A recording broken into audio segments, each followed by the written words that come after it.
so now we're going. So, well, congratulations. Has it sunk in yet? Yeah, it sunk in immediately. I think I had dreamt about the moment so many times and was thinking about it so much and really hoping for it that as soon as I knew that I was going to be top 3, or as soon as I was close to crossing that finish line, top 3, I was totally ready for the moment, and yeah, I've been enjoying it since. And a lot of times athletes, especially noticed it at this Olympics, they say they can't remember anything that happened in the race. What was your experience? Do you have a vivid memory of everything? Yeah, I have pretty good memory. I remember Conseslus taking it out pretty hard and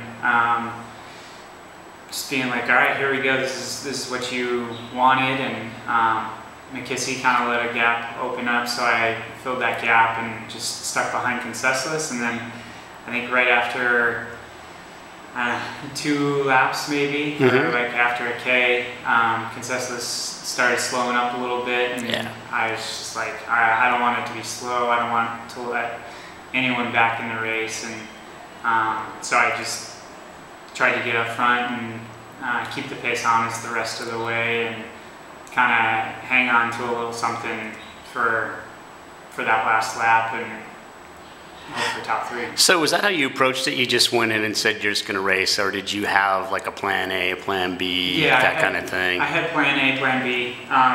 If it went fast from the get-go, I was planning on taking the pace over whenever it slowed down to keep it honest, and then plan B was if it was going to be super slow, I was just going to stay in the pack on the rail as long as possible and try to take the lead with 600, 500 to go, and just push hard right from 500 to go coming off the jump.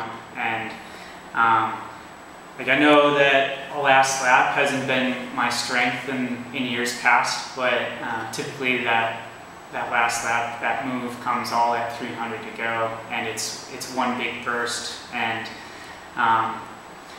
we kind of thought that if I kind of extended it a little bit further, it might help me out. So the main goal was just staying mentally relaxed as long as possible. I mean, you've been at it now at this level in various events since 2009.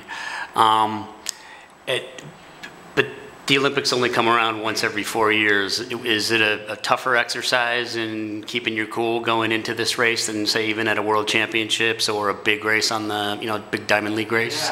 Yeah, usually. But I don't know why, for some reason, this whole year, this was the most relaxed I've ever been going into a global championship. Way more so than 2012. 2013, 2015.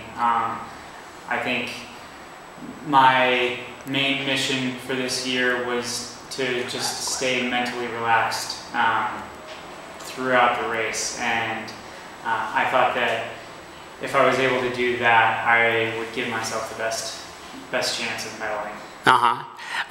So I got a couple more because I need to wrap it up in a way.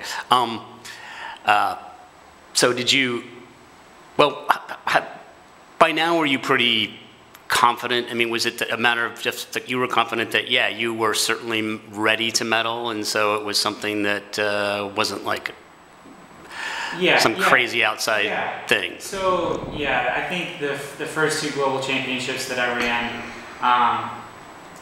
I wanted to medal really bad, but I didn't necessarily believe that I was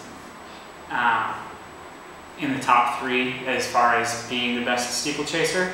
I thought that things would have had to kind of go my way in order to medal, and I would have had to have a perfect race, and 1 or 2 guys might have to have a bad race in order for me to medal. And then last year, Paris kind of threw everything up in a huge storm for me, and it kind of changed my perspective really fast in a short amount of time between Paris and the World Champs, and I think that was just a little bit hard for me to deal with in such a short amount of time going into the World Champs, and I just didn't really know how to set myself up for success in Beijing. And I think this year, just having that full year of training and mentally preparing for being in that position by the time that I got to Rio was kind of the contributing factor. Just knowing I was going to be ready to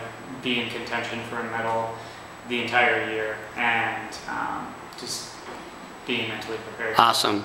And so what now? You can go after the American record, or you have the American record, but you're going to go after a sub-8? Yeah, I hope so.